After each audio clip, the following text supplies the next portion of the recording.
Hi hello నమస్తే welcome to our channel. ఈరోజు అయితే మనము మిరపకాయ బజ్జీలను అరటికాయ బజ్జీలను తయారు చేసుకుందామండి. ఇప్పుడైతే నేను మిరపకాయలను తీసుకుంటున్నాను. బజ్జీ మిరపకాయలను ఇలా కాటు పెట్టేసుకొని కొనాలకు తీసేసుకోవాలండి. ఇందులో ఉన్న గింజలని ఇలా రిమూవ్ చేసేసుకోవాలి. ఇత్తులను తీస్తేనే బాగుంటాయండి, లేకపోతే అని అన్ఈజీగా ఉంటాయి, తీసేసేయాలి. అలాగే అరటికాయలను కూడా పీల్ ఆఫ్ చేసుకుందాము.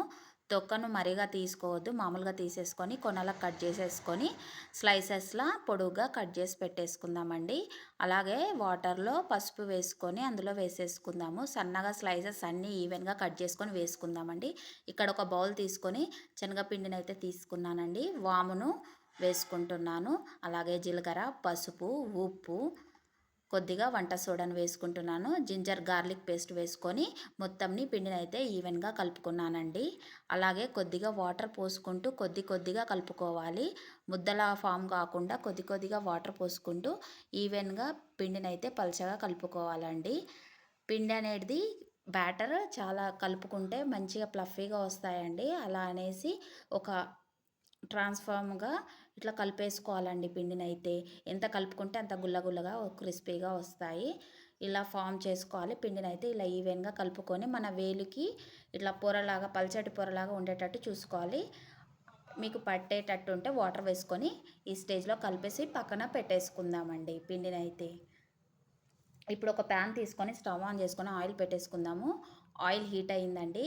ఇప్పుడు ఈ బ్యాటర్లో కొద్దిగా వేడి ఆయిల్ వేసుకుంటే గుల్లగా వస్తాయండి మిర్చి బజ్జీలు అనేటివి. ఇది ఒక టిప్ అండి. వేసేసుకొని ఇలా కాటు పెట్టుకున్నది లోపటి సైడ్కి అంతా పిండిని వేసేసుకొని ఒక పక్కకు కొనాకు ఇట్లా గీరుకొని వేసుకోవాలండి. ఆయిల్లో పిండినైతే ఇలా చూపించే విధంగా వేసుకోవాలి. నేనైతే పెద్దగా ఉందని ఆయిల్ ఎక్కువ అవుతుందని హాఫ్ కట్ చేసేసుకొని వేసుకున్నానండి. ఇక్కడ మీ ఇష్టం ఉంటే ఆయిల్ ఎక్కువ వేసుకొని కూడా పెద్దగా వేసుకోవచ్చు. ఆయిల్ వేస్ట్ అవుతుందనేసి నేను కొద్ది ఆయిల్లోనే ఇలా హాఫ్ చేసుకొని వేసుకున్నాను. మీ ఇష్టం, మీకు ఎట్లా నచ్చితే అట్లా వేసుకోండి. ఒక టర్న్ చేసుకుందామండి. ఈవెన్గా వేగాక టర్న్ చేసుకొని ఇలా తీసేసుకోవాలండి. అలాగే ఉన్న మిర్చి బజ్జీలన్నిటిని వేసేసుకుంటున్నానండి. అలాగే ఇంకా ఇలా కాలాక ఒక పక్క తింపేసుకొని వేసుకోవాలి. అలాగే అరటికాయ బజ్జీలను కూడా వేసుకుంటున్నాను. పిండి బ్యాటర్లో ముంచేసుకొని వేసుకుంటున్నాను. అలాగేనండి ఆ పిండిలో కొద్దిగా కారం పొడి వేసుకొని కలిపేసుకోవాలండి. అరటికాయ బజ్జీలకి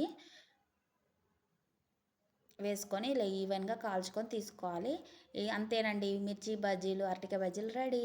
ఇలా ఉల్లిపాయ ముక్కలను కొత్తిమీర వేసుకొని కొద్దిగా ధనియాల పొడి, జీలకర్ర పొడి వేసి నల్లుప్పు వేసేసుకొని దానిపైన చల్లుకుంటే చాలా టేస్టీగా ఉంటాయండి. ఒకసారి ట్రై చేసి చూడండి. ఇది ఈవినింగ్ స్నాక్స్లోకి బాగుంటాయి. టీ తాగుతూ కూడా తినొచ్చు. ఎంతో గుల్లగా క్రిస్పీగా క్రంచీగా వచ్చాయి. Subscribe my channel.